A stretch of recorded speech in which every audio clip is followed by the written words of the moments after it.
हम लोग पढ़ने जा रहे हैं unit 3 of SOGA. Now sorry, unit 3 of SOGA क्या है? ओनरशिप कब ट्रांसफर होगा, डिलीवरी कब होगा। ओनरशिप, इसका एक और वर्ड था, क्या था वो? Very good, property. सबसे पहले सुनो कि जनरल रूल क्या है? रिस्क किसका? ओनर का। रिस्क किसका? ओनर का। लॉस किसका? ओनर का। बेनिफिट किसका? ओनर का। एग्जाम में कहीं भी कैसा भी सवाल आए, पूछे कि रिस्क किसका है या फिर बेनिफिट किसका, हम लोग क्या ढूंढेंगे? ओनर कौन है। अब ओनर कौन होता है? जिसके पास क्या हो? ओनरशिप हो। अगर सेलर माल बेच दिया तो ओनरशिप किसके पास है?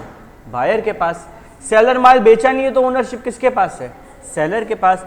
ये तो बड़ा आसान है। अगर मानो अनअसर्टेन गुड्स है, यानी कि चावल का बड़ा सा बोरा है, तो उसका ओनर कौन? सेलर। उस बोरा से अगर हम माल अलग करके थैला में रख दिए, चावल अलग करके 5 केजी थैला में रख दिए, अब उसका ओनर कौन? बायर। अनअसर्टेन गुड्स का जिम्मेदारी सेलर का होता है, और उसका ओनरशिप कब ट्रांसफर होता है? जैसे ही उसको असर्टेन कर देते हैं। अनअसर्टेन गुड्स का ओनरशिप कब ट्रांसफर होता है? जैसे ही उसको असर्टेन कर देते हैं। दूसरा इंपॉर्टेंट बात, इंटेंशन ऑफ पार्टीज बहुत जरूरी होता है।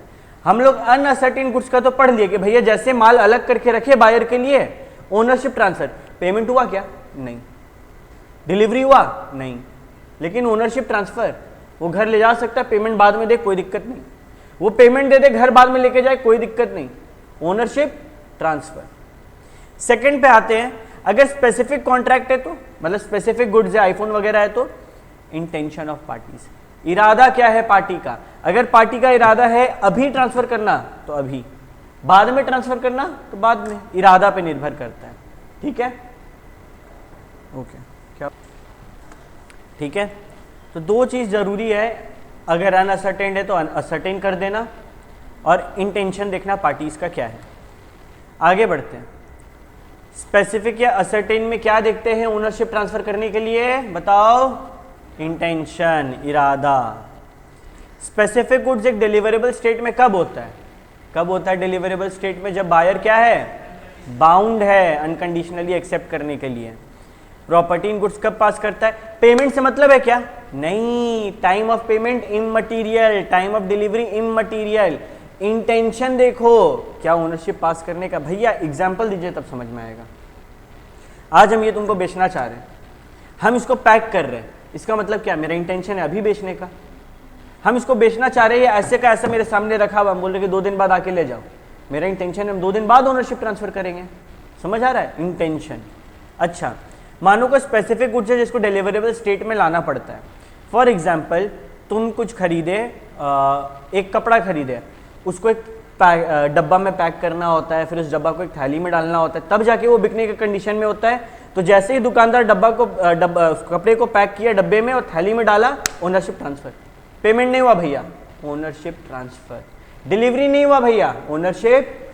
फर्क नहीं पड़ता है पेमेंट डिलीवरी से, इंटेंशन। और कभी कोई सामान को अगर डिलीवरेबल स्टेट में लाने के लिए कुछ करना होगा तो क्या देखना होगा? उसका इंटेंशन क्या। अच्छा, 2 चीज देखते हैं। पहला, property does not pass until such thing is done. जब तक डब्बा थैला में नहीं गिर रहा है कपड़ा, तब तक ट्रांसफर नहीं हुआ। कपड़ा थैला में गिर गया, प्लस साथ ही साथ क्या चीज करना है? बायर को बता देना, लीजिए सर आपका सामान, तभी ओनरशिप ट्रांसफर होता है। ओनरशिप ट्रांसफर करने के लिए 2 चीज देखना है। पहला, अगर कोई ऐसा एक्ट करना है जिससे प्रॉपर्टी पास कर जाए, सच थिंग करना है, डब्बा में डालने का काम है ना, सच थिंग करना है कि प्रॉपर्टी पास हो जाए, तो वो काम करेंगे। एंड दूसरा क्या करना है? बायर को दे देना है नोटिस। फिर आया स्पेसिफिक गुड्स। अगर सेलर को कुछ करना है दाम बताने के लिए, मानो तुम सेलर के पास गया, तरबूज दिखाया, बोला हमको ये तरबूज चाहिए। सेलर क्या करेगा? उस तरबूज को वेइंग मशीन में रखेगा, उसका वजन करेगा, फिर तुमको दाम बताएगा। तो जैसे ही वो वेइंग मशीन में रख के दाम बता के तुम्हारे सामने रखा, ओनरशिप ट्रांसफर। तो बहुत होता है वे करने के लिए, हो सकता है मेजर करने के लिए हो। एक कपड़ा टंगा हुआ है, तुम बोल रहे ये चाहिए, तो वो नाप के देगा ना कितना मीटर है। हो सकता है टेस्ट करके लेता हो सामान, बल्ब टेस्ट करके लेते हैं ना, तो वो टेस्ट करना मतलब क्या? वो ओनरशिप ट्रांसफर करना चाह रहा है। ओके ठीक है। तो इस केस में कब तक ट्रांसफर नहीं होगा? जब तक property does not pass until such thing is done and buyer has notice thereof. ये दो कीवर्ड है, एग्जाम में नहीं लिखेंगे मार्क्स नहीं मिलेगा। ठीक है, अब आते हैं, ये वाला तुम लोग सीख लिया है। हाँ, अनअसर्टेन गुड्स बाय डिस्क्रिप्शन होता क्या है? कोई अनअसर्टेन या फ्यूचर गुड्स है, तुम बोला कि हमको ऐसा ऐसा चाहिए, तो आंसर तो यहाँ पे कब पास होता है? जब आगे वाला बंदा ऐसा नहीं दे दे। भैया मतलब अगर तुमको चाहिए 10 kg आटा, तुम हमसे पूछा, हम बोले हाँ ले लेते हैं, असर्टेन करके दे दिया, ट्रांसफर हो गया, नॉट दैट इंपॉर्टेंट। अब आता है important part, delivery to the carrier. एक बात को समझो कि वेरी इंपॉर्टेंट बात है, ध्यान से सुनना। एक ट्रक है, ठीक है, नॉर्मल लॉ क्या बोलता है समझो, सेलर माल जैसे ही ट्रक में चढ़ाया, माल बायर का हो गया।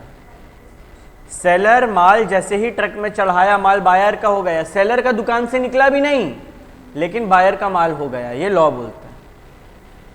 तो यहां तो भैया सेलर का नुकसान हो गया। मानिए 4 दिन बाद माल बायर के पास पहुंचेगा, उस 4 दिन में अगर बायर इंसॉल्वेंट हो गया तो क्या हम उससे माल छीन पाएंगे? नहीं, डर है ना भाई। तुम माल भेजा, माल 4 दिन बाद उसके पास पहुंचेगा, माल निकला, तुमको पता चला ले बायर इंसॉल्वेंट हो गया, अब हम क्या करें? अब तो हम सामान भी नहीं ले सकते, क्योंकि भैया हमको पढ़ाए थे माल जैसे ट्रक में चढ़ाते हैं, माल किसका हो जाता है? बायर का हो जाता है। अब क्या करें? तो यहां पर आया तुमको बचाने के लिए right of disposal. Right of disposal को तुम क्या कर सकता है? रिजर्व कर सकता है। क्या कर सकता है? और इसी को बोलते हैं reservation of right of disposal. ये क्या होता है भैया? Reservation of right of disposal का मतलब कुछ ऐसा है कि तुम एक कंडीशन रखा, जनरली वो कंडीशन तुम क्या रखेगा कि ए ड्राइवर, अंदर ड्राइवर बैठा हुआ है, ए ड्राइवर जब तक तुमको बायर पैसा नहीं दे तब तक माल मेरा। तो अब ये माल बायर का कब होगा? जब तक पैसा नहीं दे देता है। नॉर्मल रूल क्या है? सेलर माल चढ़ाया, माल बायर का। लेकिन अगर हम रिजर्व कर लिए राइट ऑफ डिस्पोजल तो क्या रूल हो जाएगा? जो कंडीशन रखे जब तक वो फुलफिल नहीं होगा, माल सेलर का रहेगा। क्लियर है ये कहानी? ओके, अभी इसी के साथ ही हम आगे का एक बात भी बता देते हैं। एक ऐसा केस है ना कि मान लेते हैं प्राइमा फेसी, पहला नजर में अगर कुछ नहीं बोलता है तो हम लोग को मानना पड़ता है, शिप एंड रेलवे के केस में ये राइट ऑफ डिस्पोजल सेलर का ही माना जाता है। लॉ बोला ट्रक में माल चढ़ा रहे हैं, बायर के पास चल गया, भैया रिजर्व कर लेना अपना राइट। कार में जो छोटा हाथी होता है, टेम्पू में, सब में हम लोग को बोलना होता है कि हम लोग रिजर्व कर रहे हैं राइट ऑफ डिस्पोजल। शिप और रेलवे में बोलना नहीं होता है। अगर यहाँ पे बिल ऑफ लीडिंग का इस्तेमाल किया गया है या फिर यहाँ पे रेलवे रिसीट का इस्तेमाल किया गया है तो ये बतलाता है कि राइट ऑफ डिस्पोजल मेरे पास है।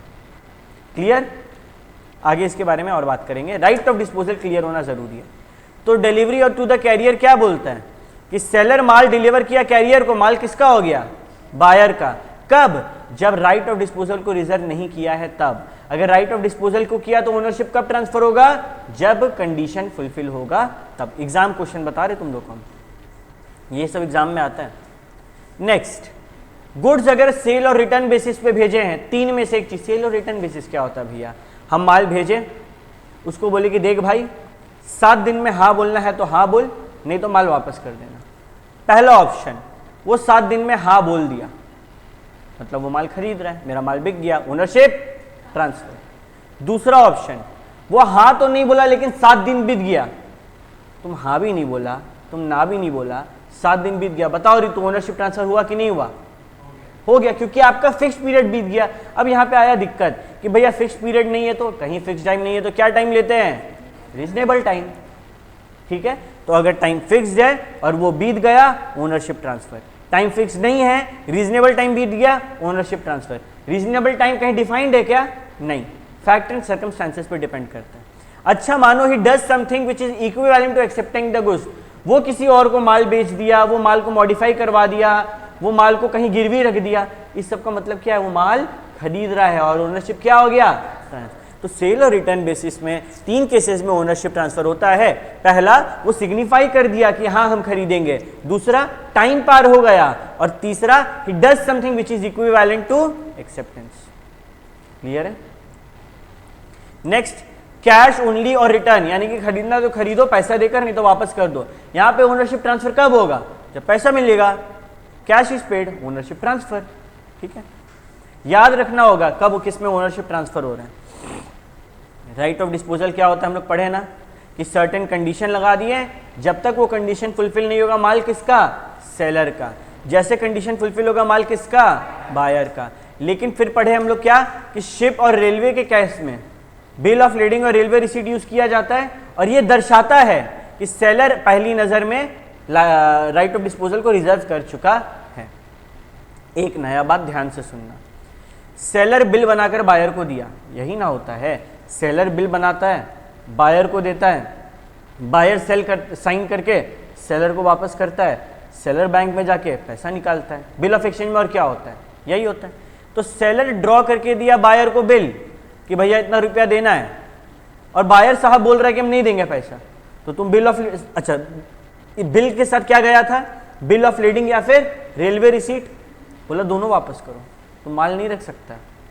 यहां पर ये चीज क्लियर कर दिया। और अगर वो जानबूझ के गलती से गलत करके माल रख रहा है, रॉन्गफुली रिटेन कर रहा है जानबूझ के, तो क्या ओनरशिप ट्रांसफर माना जाएगा, ना, नहीं माना जाएगा। क्लियर है? इस पे एक ही क्वेश्चन है और यही कहानी है। ठीक है, नेक्स्ट आते हैं, रिस्क किसका, ओनर का, बेनिफिट किसका, ओनर का, लॉस किसका, ओनर का। ओनर कौन होता है, अभी हम लोग देखे कौन हो जाता है। ठीक है, अब आते 2 चीज पे ध्यान रखना। पहला, अगर डिलीवरी डिले किया गया, तुम मेरे को बोला भैया मेरे को ना 2 टन टमाटर भिजवाना है गुजरात, और हम देरी से पहुंचा, मेरा गलती से देरी से पहुंचा और वो सड़ गया, किसका नुकसान, मेरा नुकसान। ठीक है, हम सेलर हैं, तुम बायर था, तुम गुजरात में था, मानो तुम गुजरात में मंगवा रहा, गुजरात पहुंच गया, तुम उतरवाया ही नहीं 2 दिन ट्रक से और सड़ गया, किसका नुकसान, बायर का नुकसान, क्योंकि उसके फॉल्ट के कारण नहीं उतारा गया। और लॉकडाउन लग गया, बीच में ट्रक को रुकना पड़ा और वो खराब हो गया, अब क्या होगा, कॉन्ट्रैक्ट वॉइड हो जाएगा, क्योंकि ना तेरा गलती ना मेरा गलती। क्लियर है?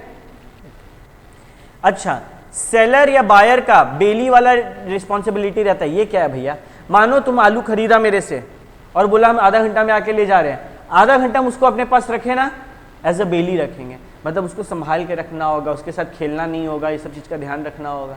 ये तो 2 घंटा और आलू का बात हुआ, बहुत बार होता है ना गोदाम में माल पड़ा हुआ है 2 दिन बाद दे जाएंगे, उस केस में हम तुमसे कस्टोडियन चार्जेस भी ले सकते हैं, तेरा माल हम 2 दिन देख रेख किए, हमको पैसा दे भाई। ठीक है, ये सब किया जा सकता है। फिर आता है ट्रांसफर ऑफ टाइटल बाय कौन सा ओनर, नॉन ओनर। तुम ओनर नहीं है, तुम माल बेच दिया, हो सकता है क्या, जनरल रूल क्या है, नेमो दात quad non habit. General rule क्या है, नेमो दात क्वाद नॉन हैबिट, जिसका मतलब क्या होता है, no one can give what he has not got. आज आयुषी अश्विनी का फोन बेच सकती है, नहीं, अश्विनी का फोन बेच सकता है। फोन किसका है, ओनर कौन है, अश्विनी, तो अश्विनी बेच सकता है क्योंकि ही इज द ओनर। लेकिन मानो आयुषी अश्विनी की एजेंट होती तो बेच पाती ना। आज अश्विनी का दुकान में उसका नौकर माल बेच सकता है ना, लेकिन अश्विनी का प्राइवेट प्रॉपर्टी उसका नौकर नहीं बेच सकता है। तो ये सब कॉमन सेंस वाला बात है कि जो सामान आपका नहीं है आप उसको नहीं बेच सकते। No one can give what he has not got, आपका वो है ही नहीं, आप बेच सकते हैं क्या, नहीं। और इसी को हम लोग को लैटिन में क्या बोलते हैं, नेमो दात क्वाद नॉन हैबिट। और ये एग्जाम में लिख दिया तो मजा आ जाएगा। अच्छा, ऐसा नहीं कि सोगा दिखा तो यही लिख दिया, टॉपिक भी होना चाहिए ना इससे रिलेटेड। ठीक है, ओके, नहीं ऐसा मत सोचना कि भैया हम लोग इतना गधा कैसे समझते हैं। हम एक बच्चा को पढ़ाए हैं, वो ट्रू फॉल्स ने ऐसे याद कर रहा था, true false true false true false, तो उस दिन उनको समझ में आ गया कि बच्चा लोग को एक ही चीज़ बताना होता है। ठीक है, मर्केंटाइल एजेंट कौन होता है पता है ना, स्टाफ होता है। अब 3 चीज़ का ध्यान रखना है। पहला, माल उसके पोजीशन में है, उसके पास पड़ा हुआ है। दूसरा, ऑर्डिनरी कोर्स ऑफ बिजनेस में वो बेच रहा है, नॉर्मल कोर्स ऑफ। अगर मोबाइल बेचेगी आयुषी उसके एजेंट हो गए तो नहीं चलेगा, लेकिन इसका दुकान है पेंट का और पेंट बेचेगी तो चलेगा, क्योंकि वो ऑर्डिनरी कोर्स ऑफ बिजनेस है। Mobile ordinary course of business नहीं है। और लास्ट में, बायर माल खरीदा गुड फेथ में। मानो मेरा एक एजेंट है और हम उस एजेंट को बोले तुम किसी को माल नहीं बेचेगा, और फिर भी वो एजेंट माल बेच दिया, तो क्या हम बायर से माल लेके छीन सकते हैं? सवाल उठता है, क्या बायर को पता था इसके बारे में? हम बोले नहीं, बायर को नोटिस नहीं था, नो नोटिस। क्या बायर अच्छे इरादे से लिया? हाँ, बायर गुड फेथ से लिया। बायर गुड फेथ से ले रहा है, बायर को नोटिस नहीं था इसके बारे में, तो बायर को टाइटल भी क्या मिलेगा? गुड मिलेगा। मानो बायर जानता था इससे नहीं खरीदना, फिर भी खरीदता, तो हम बायर से ले सकते थे, लेकिन बायर को नोटिस नहीं था और गुड फेथ में ले रहा है, तो टाइटल भी क्या मिलेगा? गुड मिलेगा। याद रहेगा ये बात? ओके। एजेंट में 3 चीज देखना है, क्या? पहला, पोजीशन उसके पास होना चाहिए या फिर डॉक्यूमेंट उसके पास होना चाहिए। दूसरा, अथॉरिटी टू सेल होना चाहिए। अथॉरिटी टू सेल नहीं है और आगे वाला बंदा खरीद लिया, तो कब उसको गुड टाइटल मिलेगा? अगर गुड फेथ में खरीदा है एंड नो नोटिस था अबाउट दिस थिंग। और तीसरा, ऑर्डिनरी कोर्स ऑफ बिजनेस में कर रहा है। मानो जॉइंट ओनर्स है, 3 जन मिलके ओन करता है, और माल मानो ABC मिलके ओन करता है, C के घर पे पड़ा हुआ है, तो उसको कौन बेच सकता है? C आराम से बेच सकता है। और खरीदने वालों को बुरा टाइटल मिलेगा कि अच्छा टाइटल मिलेगा? अच्छा टाइटल मिलेगा, लेकिन गुड फेथ में खरीदा है एंड हैज नो नोटिस कि उसके पास अथॉरिटी नहीं था बेचने का। ठीक है, सब जगह यही बात लिखना है बस। अब buyer would acquire a good title when voidable contract है, यानी कि तुम हमसे धमका कर माल खरीद लिया और तुम किसी और को बेच दिया, वो जो थर्ड पार्टी है उसको टाइटल अच्छा मिलेगा या बुरा? अच्छा। हम तुमसे समझेंगे उसका कोई गलती है? नहीं। कब अच्छा टाइटल मिलेगा? अगर गुड फेथ में है एंड नो नोटिस है। ठीक है, आगे, sale by one has already sold. मानो हम तुमको माल बेचे, तुम बोला कल आके ले जाएंगे, और वही माल हम किसी और को बेच दिए, क्या उस बंदा से तुम जाके छीन सकता है? नहीं। कब नहीं? जब गुड फेथ में है एंड विथआउट नोटिस है। ये तू सो जाओ, लेट जाओ तुम। ठीक है, अब आते हैं। ठीक है, ध्यान दो। चलो, मानो sale by buyer obtaining possession before the property in goods has vested in him. तुम हमसे माल ले गया, ओनरशिप ट्रांसफर नहीं हुआ है, और तुम किसी और को बेच दिया, उसको अच्छा टाइटल मिलेगा? हाँ, अगर 2 चीजें, क्या क्या? Good faith and without notice. अब आते हैं थोड़ा अलग इंपॉर्टेंट टॉपिक पे। मानो ना ए है और ये दुकान किसका है? ए का। दुकान के अंदर ए का दोस्त खड़ा है, राम। राम की फ्रेंड आई, सीता। सीता बोली, अरे राम, तुम यहाँ पे? तो राम बोला, हाँ, ये मेरा ही दुकान है, जबकि ये दुकान किसका है? ए का। ए देख रहा है कि राम सीता को जानता है, मेरा दोस्त ही है, मेरा माल बिक जाएगा, तो ए ऑब्जेक्ट नहीं कर रहा है। ए बोल रहा है, हाँ हाँ, ये तो राम का ही दुकान है। गला के पीछे ए खड़ा है, लेकिन बोल रहा, हाँ हाँ, ये तो राम का ही दुकान है। माल क्या किया ये लोग? बेच दिया। बाद में माल खराब निकला। सीता बोली कि हम केस करेंगे किन पे? राम पे। क्या सीता राम पे केस कर सकती है? लॉ बोला, देखो यहाँ पे ओनर प्रेजेंट था, हाँ। ओनर के सामने किसी और को ओनर बताया गया, हाँ। और क्या ओनर ऑब्जेक्ट किया इसके बारे में? ना। राम भी फॉर सीता ओनर है। इसी को बोलते हैं स्टॉपर। जब ओरिजिनल ओनर के सामने किसी और को ओनर समझा जा रहा हो और ओरिजिनल ओनर को कोई ऑब्जेक्शन ना हो कि माल बिके ना, तो उस पर्टिकुलर कस्टमर के लिए ओरिजिनल ओनर पे केस करो या फिर वो थर्ड पार्टी जो खुद को ओनर बताता था उस पे केस करो, एक ही बात है। अब याद रहेगा? आ जाते इस टॉपिक पे। बोलता है transferee will get a good title. हमारे केस में सीता को गुड टाइटल मिलेगा, बट इस चीज का ध्यान रखना है कि ट्रू ओनर का सफरिंग हुआ था या फिर other person in question as the true owner as the person authority. मतलब सिंपल बात में राम को बेचने का परमिशन मिल गया था मिस्टर ए से। क्लियर रहेगा बात? Sale by unpaid seller. Unpaid seller कौन? हम तुमको माल बेच दिए और माल मेरे पास पड़ा है, तुम पैसा भी नहीं दे रहा, माल भी लेके नहीं जा रहा, क्या हम उसको बेच सकते हैं? हाँ। क्या उस बायर को अच्छा टाइटल मिलेगा? हाँ। तुम हमको पैसा नहीं दे रहे, तुम क्या करें भाई, हम उसको आगे बेच देंगे। क्लियर है? अब sale under the provision of other act. देखो ना, माल्या का क्या निकला? दिवाला। तो माल्या का सारा माल किसके पास गया? ऑफिशियल रिसीवर या फिर लिक्विडेटर। आज किंगफिशर विला 1 करोड़ का बंगला है, वो बिका? हाँ, बिक गया। किंगफिशर विला बिक गया गोवा में। उसका पैसा किसको मिला? जो माल्या का कौन है, लाइबिलिटी साइड में खड़ा था, क्रेडिटर एसबीआई। तो मेरा मन में सवाल उठ रहा है, क्या जो उसका विला खरीदा सही बंदा है, उसको अच्छा टाइटल मिलेगा? हाँ। लेकिन भैया माल्या तो बेचा नहीं, बेचा तो लिक्विडेटर है, माल्या बेचने लायक भी नहीं, वो इंसॉल्वेंट हो गया है।